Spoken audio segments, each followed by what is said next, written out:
I'm the newly elected president of Pinehurst No. 6 Community Association. This is my first meeting that I'll be chairing, and I count on all of you for your complete support.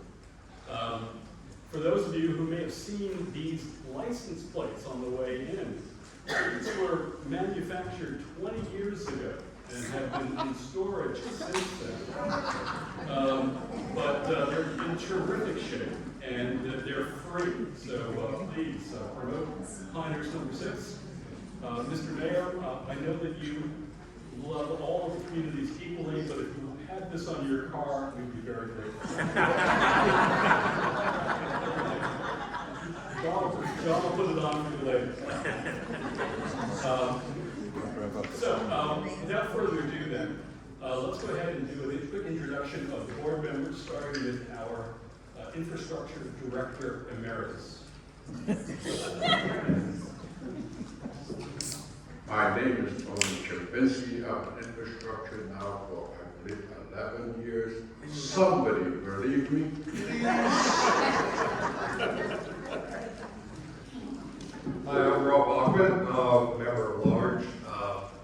I'm also in charge of the house numbering system, mailbox numbering system, which I have in the rear. I have probably about 20 plates left in stock. Once they're gone, the program will be probably finished. So there is applications back here to fill out and see that we get them, and I even mount them free of charge. Good evening, my name is Leslie Reeder, and I'm the treasurer.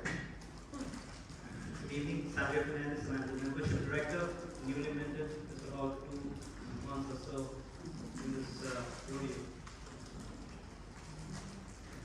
John Ferrari, I'm vice president. And Claire, as you all know, is now immediate past president, based upon the bylaw change we had last meeting. And she's so relaxed in her new role, she's not here tonight. So, get up here. Very relaxed in her new role. Do we have any new members of the neighborhood since our last meeting? Wow. Please stand up and use your outdoor voice and tell us who you are and where you're from. We have a microphone here if you need it. My name is Stephen Welch. We came from Kentucky, moving to Fort Bragg. My wife's from Pinehurst, so we moved back here. We got here about July.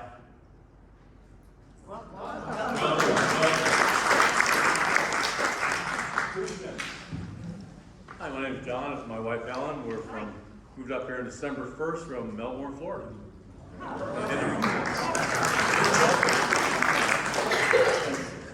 Jeff McClanahan. I moved here in December. I'm from Dallas, Texas, and I literally moved here because I like to play golf. Good choice. This is Ali and Barbara Badawi. We just came from here, from Pinehurst. We moved. Excellent. Welcome. Thank you. Greg and Terry Clark. We just moved part-time here from New Jersey.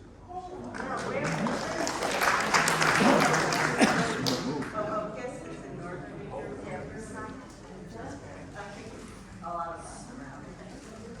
Great. Please use your outdoor voice. Greg Please, my wife Andy, we moved here from Denver and moved in behind John Ferrari in September, our apartment in October this year.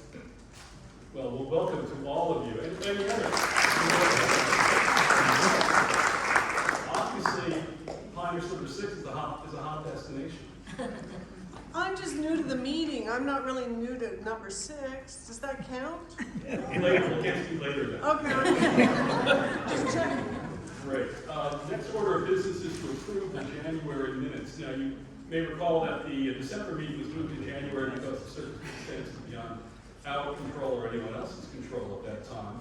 And during that meeting, we had a presentation from the Department of Transportation that was very well attended, as well as setting the dues for the year, et cetera.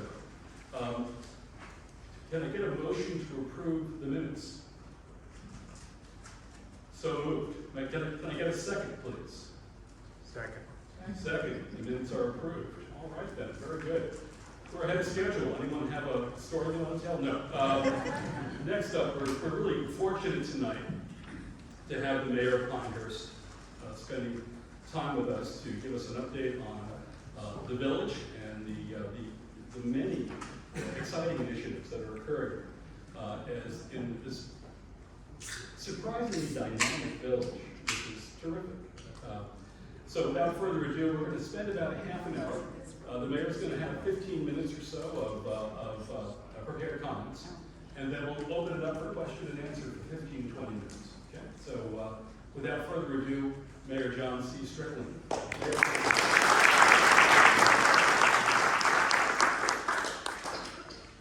going to start with something that the council struggles with at every meeting. And I'm realizing that very struggle here tonight. Don't worry, it's not going to be anything. You know, we struggle with the air conditioning in this building, in this room right here. And I'm sitting directly under the full glass air conditioning and cooling lift right now. So my remarks are very short, and I move over here, which is going to be warm. So we hope you're comfortable though. Thank you for being here. It's been very evident over many years that the number 6 homeowners association is one of the more active here in Pinehurst. At this time, it may be the most active, and that's in a very positive sense.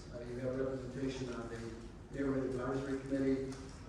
Kevin, Claire before have done that, and some of you have been in those meetings from time to time.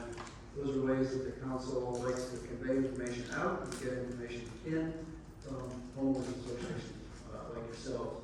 So we thank you for your commitment to that organization and to the activity level that you have, both in a social sense and very much in a business sense too, as I've observed it over some period of time. When I became mayor, there were several principles that I think the council generally wanted to adhere to in developing policies and spending your money. And there are 4 of them that I identify, and these will guide my comments to you tonight, and I'll try to touch on things that have been in each one of these areas that I would call kind of our focus areas. And the first one is preserving and enhancing the special character of the village of Pinehurst. You will understand what that means. You all feel that very definitely day by day, I'm sure. The second one is optimize the use of our financial resources. Third is to ensure the vitality of Pinehurst businesses. And fourth, protect our historic legacy. And I'll touch on some things that are active projects that the village council and staff are working on now that are part of each one of those 4. I'm going to start making some update comments, really from maybe not your last speaker, but a speaker ago, and that was the traffic circle. I know you had a good presentation here from the DOT. I've seen that presentation. The update I would have for you tonight on that is that, as you hopefully know, the policy of the council at this point in time is to try to find less invasive ways to improve the safety and the congestion level at the traffic circle during the day. And we don't feel at this point that the 2 solutions that have been most prominently supported by the DOT, mainly the sort of flyover bridge one connection, and the other being a continuous flow of traffic, are ideas that enhance the village of Pinehurst. We like the way the circle looks and operates most of the time now, but we are going to be engaging with the DOT over the next few weeks, looking at ways to improve the safety and the congestion at certain times of day. And from folks like you and others across Pinehurst, there is a list of a dozen or more items having to do with safety, mobility, and other things that we're taking to the DOT to discuss. And this, Kevin, I think this letter, which was signed by the village manager and me late in January, has been given to you and your board for circulation to anybody in the community that would like to see those. So we will be working with DOT to find less invasive ways to improve congestion and safety of the circle. little bit about protecting our neighborhoods. We have a wide variety of types of neighborhoods all throughout the village of Pinehurst, from of course number 6 to Old Town, number 7 to American Gardens to I can think Village Acres, all the residential areas that we have. And one of the things that's important for us to do is completing the cycle of making sure that everybody in our neighborhoods feels comfortable, feels a lack of nuisance distractions, and has opportunities to participate in government in Pinehurst by being on our different committees and commissions or coming to council meetings. A year and a half ago, we began to hear a lot of concern in the neighborhoods about nuisances, not directly related to short-term rentals, but I'll talk about that in a minute, but just noise and complaints and things, lighting, these sort of things that have been on the minds of people for some time. So we passed some ordinances that dealt with what do we do about noise, what do we do about lighting. It's been effective and helpful in some of our neighborhoods, as you probably know, hopefully for yourselves. It also led us to look at the whole issue of short-term rentals. Last October, we adopted a policy that now prevents any new short-term rentals from operating in our single-family neighborhoods, but will allow short-term rental properties who have been active to continue. And we anticipate, as we now get into the enforcement and working with property owners as well as agents, to make sure that those ordinances are being followed. I was talking with our planning staff just last week. They now have procedures in place to review requests for non-conforming use certificates, which is that certificate that confirms the property has been a rental property and will allow that to go on into the future. But not to issue certificates for the properties that we know were not renting before October 26th last year, or who come into the market and believe they can rent starting after October, which they cannot do if they're in a single-family neighborhood. I think there's been a lot of discussion about the SDR issue. We think we've created a balanced approach to that, and look forward to continued public input as we go around. I'd like to focus a minute on the downtown core shopping area of Old Town Pinehurst. We're doing some things now, not necessarily in advance of the 2024 open, but things that will make the core village look even better then. But to make sure that we're following a program of maintaining the key look, the key feel, the ambiance that we all experience when we're in the downtown area of the village of Pinehurst. We're painting light poles, we're going to be doing new landscaping, we may work on some sidewalks, we're doing some lighting, we're going to try to clean up some of the alleyways that connect one street to another to make it more conducive for people to walk through and to direct visitors here. We also are trying, difficult as it is, to work on some of our parking struggles in the downtown area by identifying parking places that are there for people to shine to dine, shop, and visit, as opposed to working in downtown, and try to free up spaces that are available for people to come and go and use our retail shops to a great extent. So that amenity program is something that you'll see a little bit of over the next year as we begin to enhance the village into the future. Now I'd like to direct my attention to the key issues here, of course, number 6, and that's the development of sidewalks here. Our information from our village staff and working with your board and participation of many of you has led us to the conclusion, which we approved at our meeting last week, to spend some funds and to create a sidewalk program in course number 6. We will begin work on that program in the next 30 to 60 days, maybe a little longer, but hopefully concluded by the end of September or early October. The initial phase of the sidewalk will come from the south entrance of 4-6 up to the clubhouse, and then a second phase in the next year or two from that area down Union Creek all the way to Highway 5501 on that side.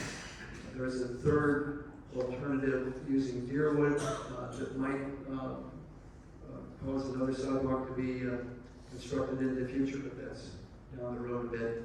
But it is another idea that came up in discussing with you how you want those sidewalks to be placed.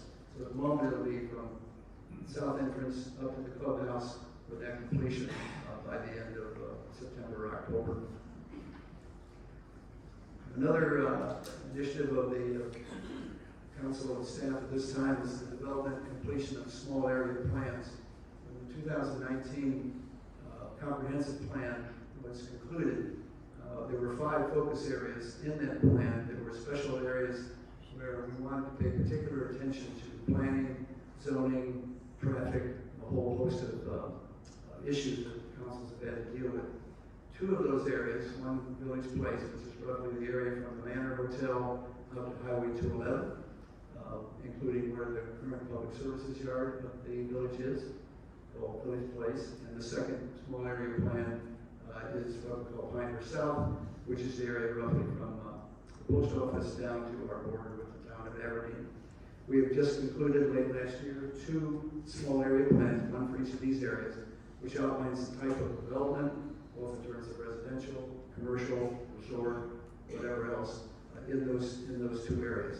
Village Place is a little more condensed area because it's part of the Old Town area leading to other neighborhoods and business areas that we have. Pinehurst South is an opportunity for the village because of the open land down there to have some real input on future development of residential, commercial, park space for the village of Pinehurst. So these 2 small area plans have been concluded. There have been moratoriums on new building in effect, new commercial building in effect during the time of the development of these plans. Those moratoriums will end in May and June respectively for Village Place and for Pinehurst South. And we will move on into the phase of development where the small area plans are really looking at 30 years. I'm sure we're going to see some development over the next 5 to 10 years in those areas once these plans have been finally and fully approved.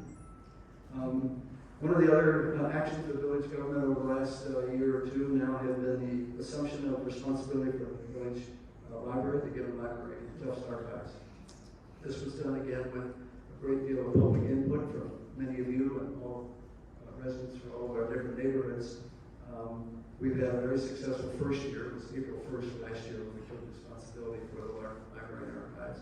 We've had a very successful first year.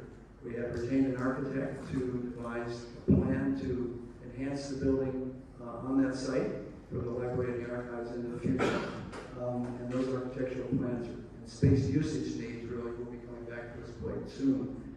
We also have been evaluating whether we want to use the site of the current building as an expanded place for both the library and the archives in the future, or to village-owned land elsewhere, some right near Village Hall, to build a separate building just for the library and to make that a place that will be conducive to all the things that libraries into the 21st century here will be doing, and reserve the space in the existing building for the archives, museum, and other developments of that type that we see happening in the future, and we'll have space needs. So the library archives activity has been very significant for us. We appreciate all the input that you've supplied. There are going to be some cost escalations on the amount to construct and renew those buildings, but we'll do everything we can to make sure that we come in with a product that will be beneficial to all the residents of the village of Pinehurst and our visitors. I'd like to focus for a minute on an area of the village that is almost as historic as our golf heritage is, but isn't known as much by many of you, and that is our harness track. You may not know that the Pinehurst Harness Track is one of the key harness horse training facilities in America. And in fact, over the past few years, with the staff that we've hired and have managing the facility now, we've not only become known as the best surface for training harness horses up and down the East Coast, but with some investments we made last year into the barns and the apartments that are there for trainers and jockeys and people that come from about October through May to train here, we've increased the number of horses that we're actually stabling. We thought we might get up to about 200 horses this year in training over there. we're about 160, 175.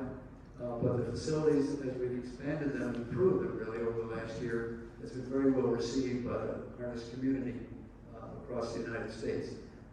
And that activity over there is really quite unique. I would urge you, if you have any interest at all, and especially if you're an early riser, the training goes on over there about 6-7 days a week, but usually from 6 in the morning until about 9 or so. And you can go over and get breakfast at the Track Restaurant right on the place there if you wish as well. And I'll also point out that the annual end of the training season is a day, this year is April 1st, where a group of races with the horses that have been training there occurs. And so on April the 1st at about noon, and then the races start at 1 o'clock, if you go to the harness track, you can view all the training and the success of those horses that have occurred in the past months here. And that's, again, an area we're trying to emphasize more, find a way to increase the participation of the harness industry up and down the East Coast and the Midwest, and I hope it's something that you will enjoy. Last year there was one race of the 8 races on April 1st will be a mayor's race.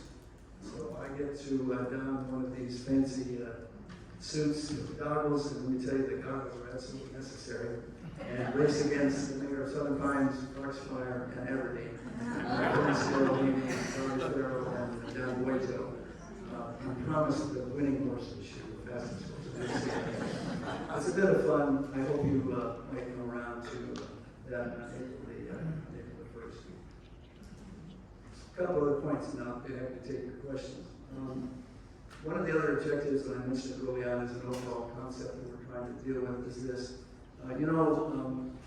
Pinehurst in its original form was laid out by the famous architect Frederick Law Olmsted and his successors. And that Old Town area became a National Historic Landmark in 1996. And under the stewardship of my predecessors and people like yourselves who lived here, that relationship with the National Park Service has been one of the important aspects of the council's work over time. About 2 or 3 years ago, we had a study that was agreed to by the Park Service called a Conditions of Integrity Study, which goes back and looks at a national landmark site, determines how it has maintained itself over a period of years, and is it still deserving of being a National Historic Landmark site. And the report we received through the Park Service and presentation in this room about 3 weeks ago very much supported the good stewardship that Pinehurst, through Pinehurst government and citizens like you have provided to that landmark place over time. There are some threats and there's some opportunities that we need to be sure we deal with, but maintaining that landmark status, while it may not affect you every day, in course number 6 in your neighborhood, or number 7, or Village Acres, or wherever, it's a National Historic Landmark status. And it gives Pinehurst something that very few communities have been able to achieve over time. And so to me and the council, it's an important bar, setting of a bar, an architectural standard, a landscaping standard, and we're working to maintain that into the future. I'll finish with some financial notes. We're now formulating the fiscal year 2024 annual budget. We run on a fiscal year of July 1st to June 30th, so we're in the 3rd quarter of fiscal 23 at this point in time. I don't have early budget numbers yet. We'll be getting those in about a month. One of the things we've achieved in Pinehurst over many years now is a very low tax rate. I don't see that tax rate changing very much, going up or down a little bit over time, even though there's a revaluation of the county this year. But we maintain that tax rate, and we will continue to work to make sure that some of the projects that are mentioned to us by yourselves are taken care of. It looks at this moment, from our report we had just last week at the council meeting, that we're going to have a surplus this year, probably about $1 million, something in that range, maybe be a little bit higher. Sales taxes are up, property taxes are always paid, they're up, and the revenue side of our business is going very well. On the other hand, expenses are down a little bit because we haven't been able to complete some projects due to supply chain issues, which we feel every day in the management of our business, and that you feel in your homes when you're trying to get renovations done and all the things we like to do. Nevertheless, fiscal responsibility is a great importance to the council, and you have a village that, in my view, as a former banker, if we were in the ratings business as a credit, I can't imagine we'd get anything but AAA. And that has to do with all of your good stewardship and paying your taxes on time, keeping your interests at the council so we know what you want to achieve. A couple of items from that list of projects that I've mentioned.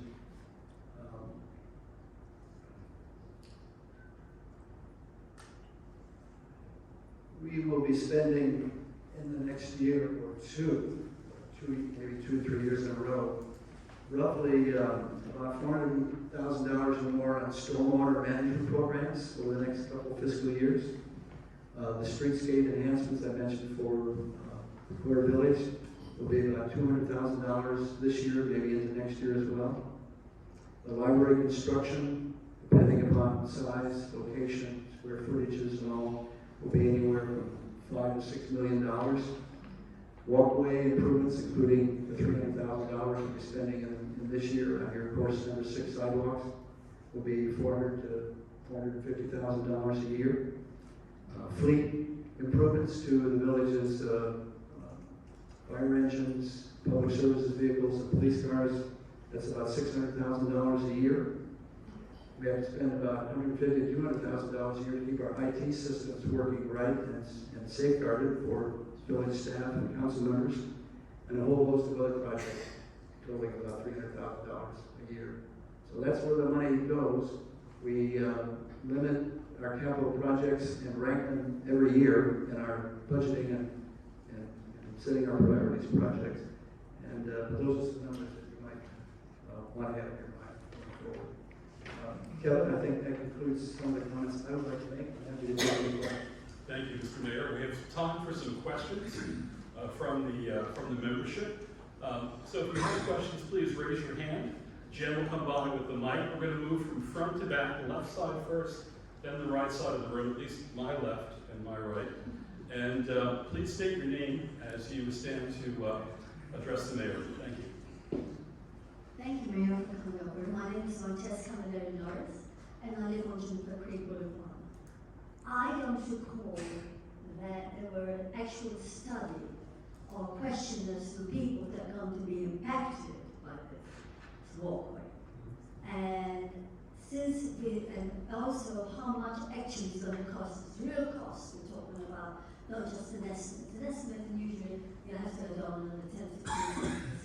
We're missing some as well. So what studies have we actually done that's going to impact the people who have spent a lot of money, thousands of dollars, to beautify the front of their house? And all of a sudden, when I did talk to one of your other members, actually, Lydia, and she said, well, you know, sometimes you got people walking with the children there. Well, I live there. There are people who walk around with the children. There are cars, occasionally they go fast, but they don't go fast enough to hurt anybody. So I was,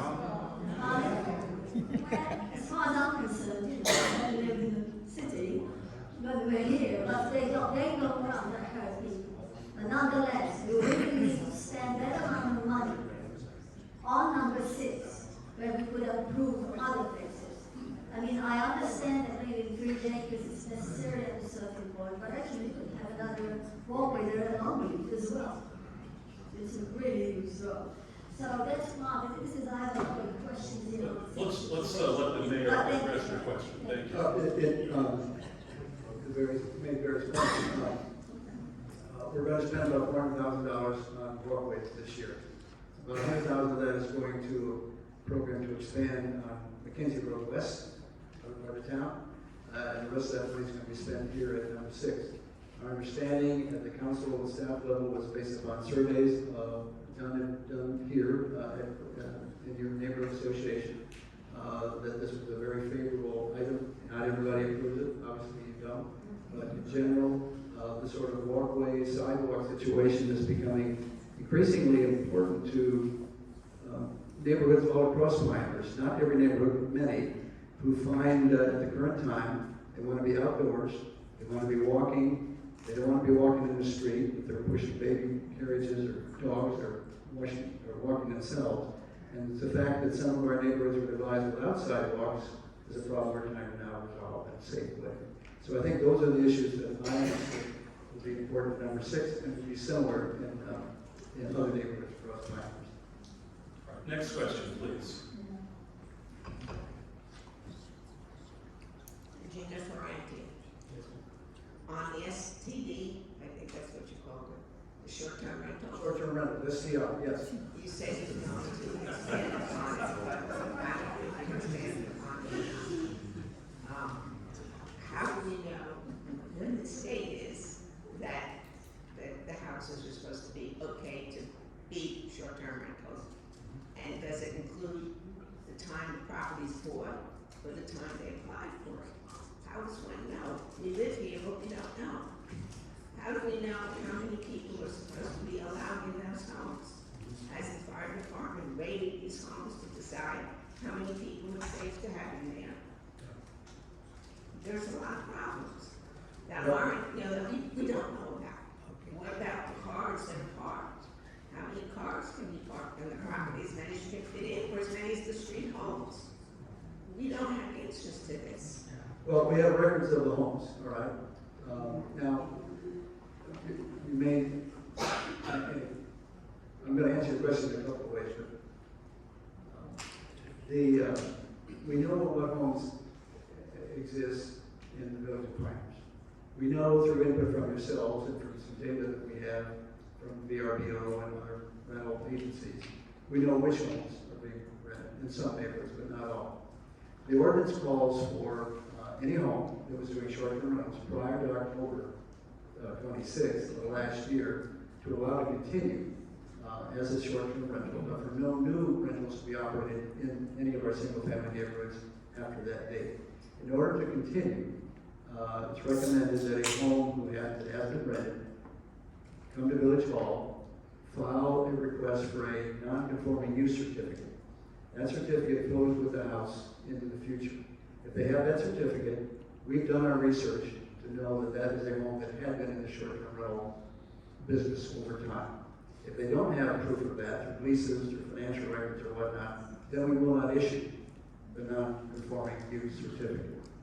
In the meantime, as I said earlier, no home after October 26th that was not being used as a short-term rental up to that point can receive a non-conforming use certificate because it falls after the ordinance went into effect. With respect to your other question about cars and how many bedrooms and how many people in a home, the ordinance specifies what's allowed on that. And that's another part of the process that we have in evaluating whether a non-conforming use certificate should be issued to that property or not. Now, we need to be careful because there's a lot of information out there, some that we can use, some that we can't. The state does not allow us to create a registry of short-term rental properties. Through processes that we've set up, which are legal, we will come to know and work with property owners in order to make sure that those properties are being rented. You won't be surprised if I tell you, in closing my answer to your question, in another neighborhood, not yours, there's a home that's now under construction, and it's been advertised for short-term rentals. Meaning that the house is not yet available to be occupied. It's after October 26, 2022, and therefore not qualified to be a short-term rental property. So that house will not receive a non-conforming certificate, and we'll be watching to make sure that rentals do not occur there. Now we need input. By using my VOP or contacting the planning department of the village, if you believe there's a home that has not been in the rental pool before and is renting, or if you believe that there are too many cars for the number of bedrooms or other things you observe, call the planning department, use my VOP to report that. We'll investigate that fairly and do the right thing for residents as well as those who are property owners. Thanks for that timely question. And I'll provide some links to those ordinances in the next e-caddy. So moving backwards now in this column, next question, please.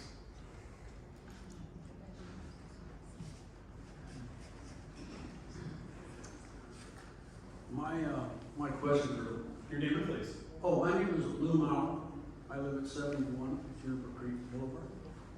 I live on a beautiful, beautiful street that I moved here 3 years ago and really enjoy and feel very, very strongly about its future. And I'm very much encouraged by seeing so many people here. I was here last week, as the mayor knows, and I met him. I was the only person representing number 6 when this report was presented. And this report is quite interesting because it's in conflict with the reality of what's proposed in the sidewalk. Yes, for example, we just heard the mayor say that this sidewalk is going to be built in 3 months for a cost of, well, there's an outlay there of $400,000. I'm an ex-engineer. I've been in charge of multi-million-dollar projects. I know what running a big project is. I know the problems. This sidewalk will cost over $1 million. That's the reality of it, okay? And along with that is the chaos of the construction, meaning there's going to be one lane from the entrance clear to the clubhouse for probably 6 months, depending on the size of the crew, the weather, and a lot of other things we don't know. But that's the reality. A manager bases a project like this on a cost versus benefit basis. Now, I don't know how everybody else feels. What's your question? The question is, do we really want to do this? Yes. Lovely, I agree. I mean, we use the word, I heard the mayor used one of my favorite words, ambiance. The ambiance of Juniper Creek Boulevard is wonderful. I want to pinch myself every day when I drive down that road. And I don't want to destroy it with concrete. I moved here from a big city to get away from concrete, to get away from big city creep. And that's what we're going to be dealing with. On top of expenses that are way beyond what we ever signed up for. Lou, I appreciate your comments. You just been to the council last week and you made some interesting points. I can pretty much assure that if there's some cost escalation going on with the construction of the sidewalks, the village will have to relook at that and maybe take more steps into the future. So I appreciate your comment on costs and being concerned about that. And with respect to the point which made by many other neighborhoods that we're working with who want to have sidewalks, we'll be very careful as much as we can about topography, about people's yards, about where crossovers might therefore be necessary as this walkway begins to make its rounds down Juniper Creek for the benefit of number 6. But I understand your concern, and they were heard by our village staff in the process of making this decision and are taking into consideration the desires of your fellow residents. Thank you. Thank you. Additional questions? Saw another hand over here.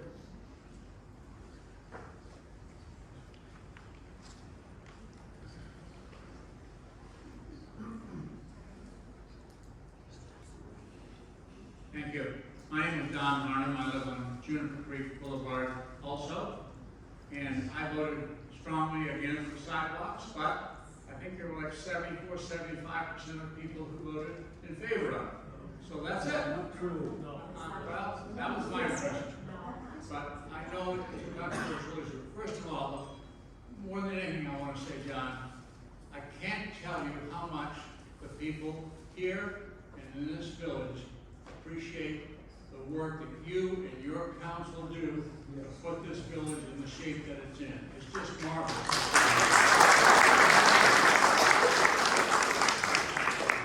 Now my question. I know you put up a list of things you're considering about the traffic circle. Yeah. Has anybody seriously put forth putting down a speed limit of 25 miles an hour on the traffic circle and the approaches, which doesn't cost a lot of money, it would take some time to enforce it to make it work, but has that been a factor that has seriously been considered? Thank you. It's being very seriously considered by the village council based upon the fact that speed And reduction of speed in the circle itself is probably the #1 comment that people made to us when they were listing things they wanted to see done with the circle. So yes, speed and reducing that and enforcing that through different means will be one of the very active considerations we have for DOT. Thank you. Additional questions? I don't have a question, I have a comment. My name is Beth Walker, and I just want to say, we just returned from Hilton Head. Many of you have been on Hilton Head know that there's a big traffic circle. Every time we got in that traffic circle, we laughed and said, we are better in Pinehurst than they are in Hilton Head. So thank you. And we've been here since 1983, trust me. We know what traffic is. And every time you go to the traffic circle, take some time to just look around and breathe. You'll get through it.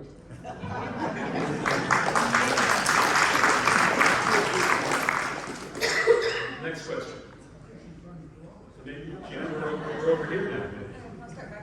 Yeah.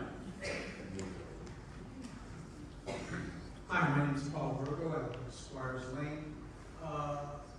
Mayor, I approached you a couple of election cycles ago about expanding the options that we might have for cable service. Camino has a monopoly for years and years. Is Pinehurst the franchising authority? And if so, can we have other options?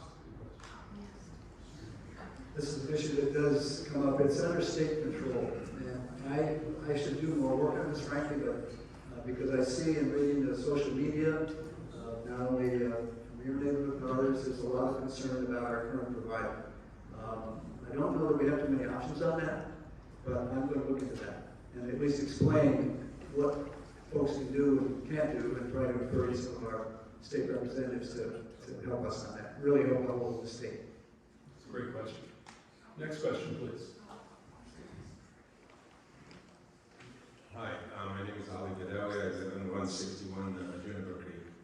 My understanding is that we have more members and more residents in Pinehurst number 6 than any other golf course. It's true? It is true, I think. I think we have 1,300 sites, home sites. So, that might make us yeah, my question to you, Mayor, is can you help us build a more decent clubhouse?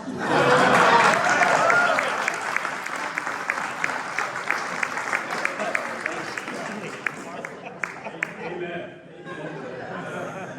Maybe some of the extra funds that you have, maybe some of it you can give to the guys there, Pinehurst.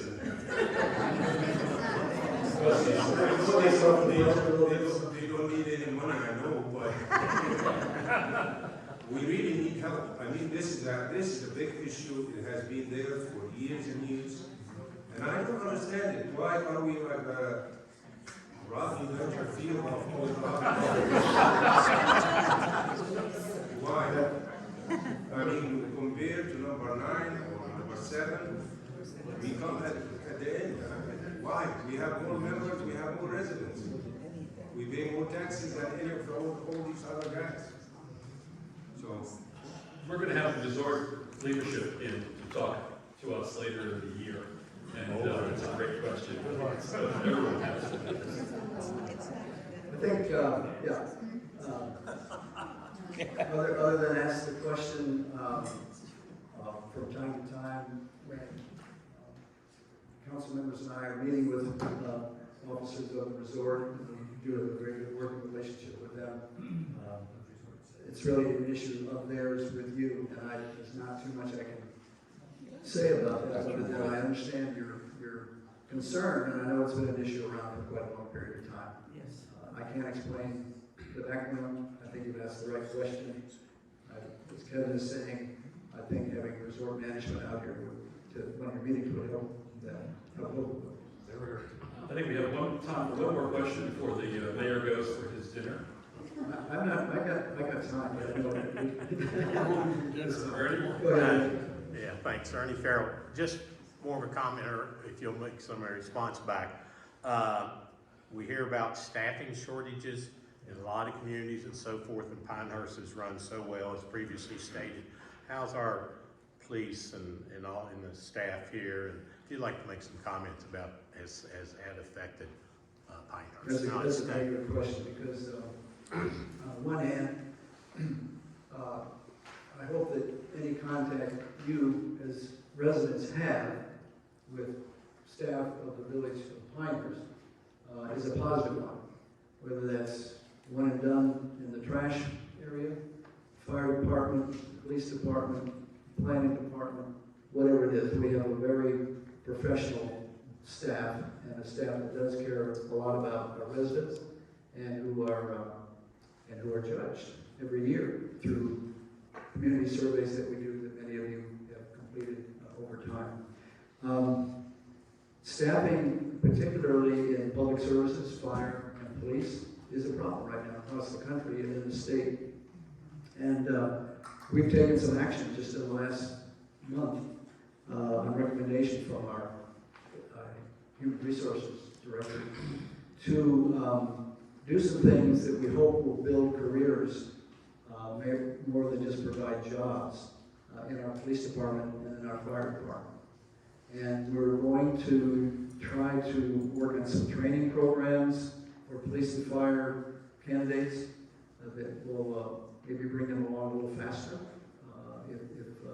in their careers, and show them that there is a career path there, because it is true, especially in the police departments across the country, but also fire, that the needs are great and the supply is limited.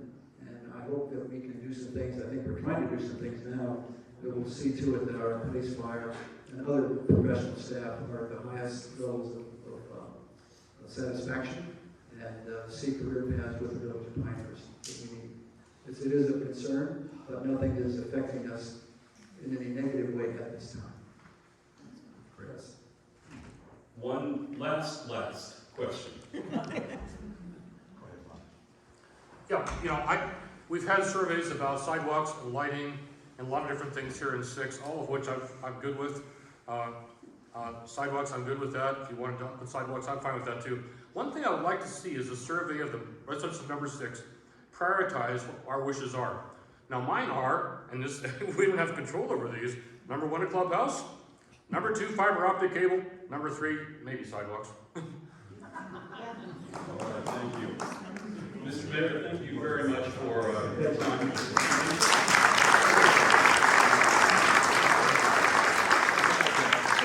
While you were speaking, Tony went out and attached the license plate to the front of your car. Drive proudly with that around Pinehurst. It's already on. Thank you.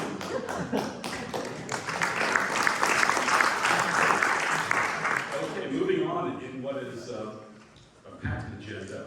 A financial overview from our treasurer. Leslie. Yes, this is just a financial overview of allocations for the 2023 budget. This will also be on the website, but I just thought it would be a great idea to kind of see where our funds are going. We've projected $34,000 in expenses. We should get in approximately $50,000 in revenue. Right now, we're sitting at approximately 730 members. And we do have $72,000 as of March 3rd. I have more deposits coming in right now. We're getting a lot of deposits. However, I do want to note that $30,000 of that has already been allocated to beautification of the north and south entrances. So Claire is now in charge and chairman of that, and is going to do a wonderful job on getting those updated bushes, and we're looking at a lot of different things to make the entrances look even better than they already do. So we're not looking for a vote. Bylaws don't call for a vote on the budget, but we'd certainly like your input. As I look at the budget and look at the expected allocations over the coming year, there's 2 things we do for you currently. One is landscaping of the public spaces, including electricity and water.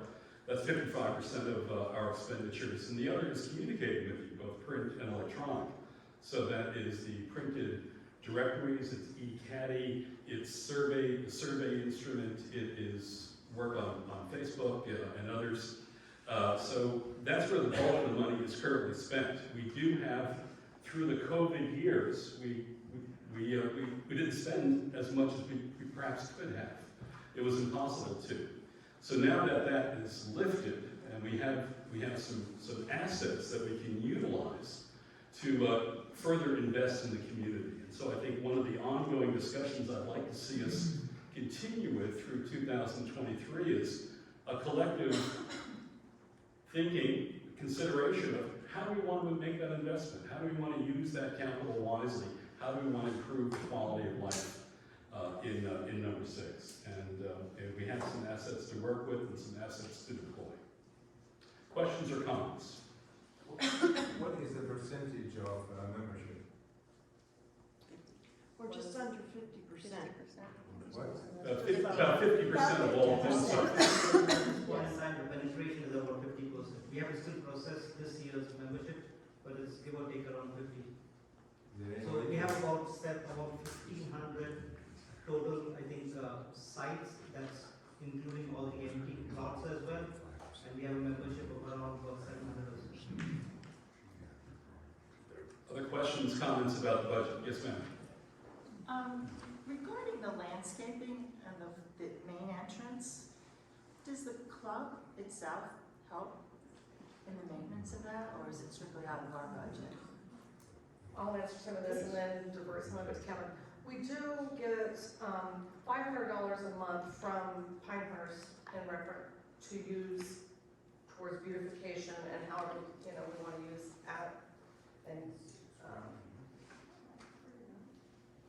I think that's not all of them. I mean, is that, when's the last time that's been reevaluated? Considering we're having a lot of tournaments on this golf course, and they should be have more responsibility in the beautification of that entranceway. I could not agree more. We have the Adaptive Open coming. That's an international spotlight on number 6. We now have the racket sports over at 6. We have a lot of tournaments going on there. Six's prominence is increasing, and I think we can ask the resort to lend a hand more than they have been in making it really a destination that we can all be proud of. We have a great opportunity to do that with the sidewalk. The sidewalks along Juniper Creek is going to be going out to 15501. And that means we have to do some replantings, etc., to allow room for the sidewalk. We're also in discussions with the Department of Transportation, because if you hit the last meeting, there was a widening plan of 15501, and even though they have not engineered any of the intersections yet, we're trying to get an idea of, is there going to be a pushback of the curve at that point? So it's going to be an opportunity between us, the resort, and the village, because the village is doing the sidewalk, to look at the entrance. The island doesn't change because the sidewalk is not going to be on the island, but on the sides, we may have some opportunity to, twist some arms based on the sidewalk impacts. That's a good question, and Other questions or comments about the budget and financial overview? Going once, going twice, sold. Okay. Moving on then, membership update. Savio, our new membership director. Good evening, folks. So membership renewal has gone to a brisk start.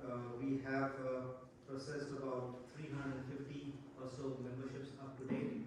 So thank you for all of you who have renewed your membership. Most of these are coming through checks, so it takes a bit more time to process as compared to online or PayPal processing. We have about 69% of the membership renewals that came in through checks so far, and there's 31% that came through PayPal. We still have a low penetration in terms of new members. 7% of the membership at this point in time in terms of 2023 were new members, and the remaining 93% are membership renewals. We still have a significant backlog of checks that we need to process. Everyone who has paid online or through PayPal, those are up to date at this point in time. So So 350 members at this point in time are processed for this year. We hope to catch up the backlog, I'd say, another 2 weeks or so. Thank you, Sabir. The volunteerism is the backbone of number 6 and of any community. And the amount of work that goes into getting the invoices out and the directory squared away, both in print and online, and processing all these checks is considerable. And so I just want to thank everyone who's been volunteering their time in what is a really big effort. Even Denise helped a little bit during stuffing envelopes. So thank you, Denise. Any questions or comments? Since she's off the board now, she's fair game. Any questions or comments about membership? Member dues have not increased in how many years? Keep it that way. How many years? It's about 6. No, yeah, I was gonna say. It's About 6 years, yeah. Same. And there's no plan to do so. Vice President update. Thank you, Sally. Greetings. The mayor took some of what I was going to discuss on sidewalks.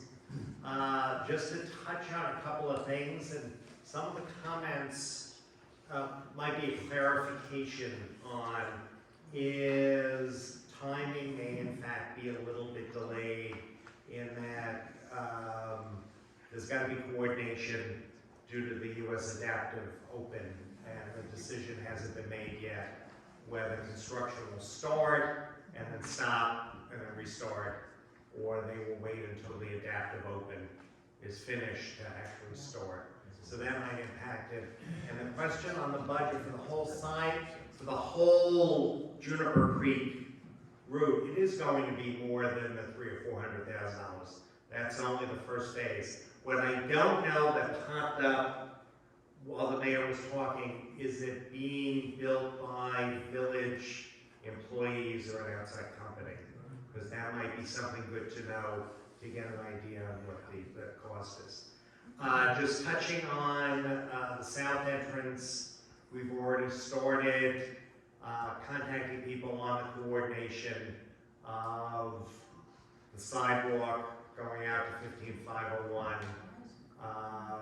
and making sure all the parties are involved and hopefully having all the parties pay their fair share. It's less of an issue on the north side because we don't go out. We, on the entryway, do not go all the way out to 15501. So it's a little bit less of an issue, but will impact the plantings there also. Two things, and what Kevin touched on, the next caddy going out, you'll see a message from me looking at volunteers, and I'm looking some of my new neighbors because I knew they mentioned landscaping and flowers and stuff like that.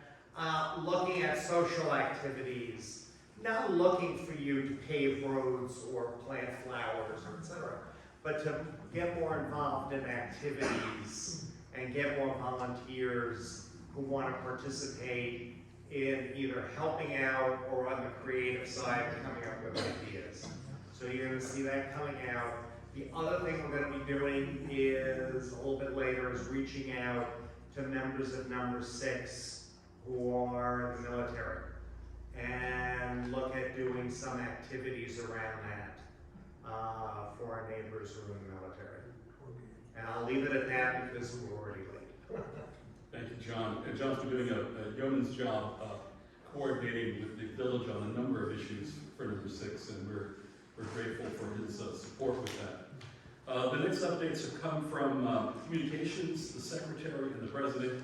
And since I embody all 3 of those roles tonight, I'll just continue on with next slide, please, Jim. Communications update. Oh,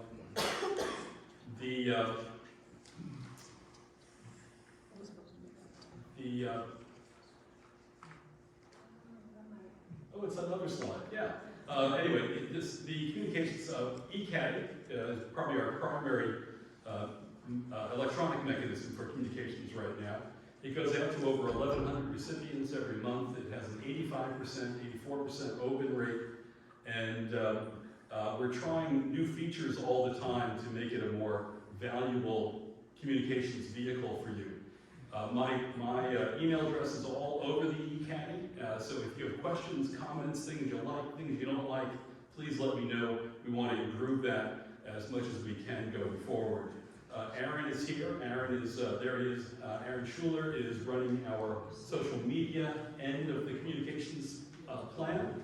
And we'll be working a lot more to clean up and moderate the Facebook page, as well as Instagram and Nextdoor, and to make that a more valuable communications channels there. Is Ashley here? Ashley Doring is working on our website to modernize that, easy for me to say, and we'll be coming back to you with some mock-ups of that at our next meeting for you to react to. And then late-breaking news. I got a message this evening from the village about repaving in number 6, and this is going to affect everyone, so let me just take a moment and read this message from you. So, the Village of Pinehurst plans to resurface several miles of roadway throughout the village, including approximately 1 mile of Juniper Creek Boulevard in number 6. The work on Juniper Creek is tentatively scheduled to begin this Wednesday. Now, I found this out at 5 o'clock. Okay, so you're getting the information as it's available. And apparently there was some availability on the part of the vendor, and that's why they moved this up.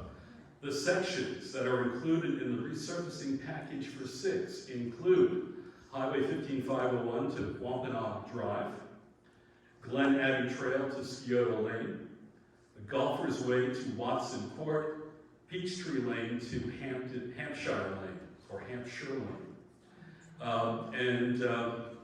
Work will begin on Wednesday.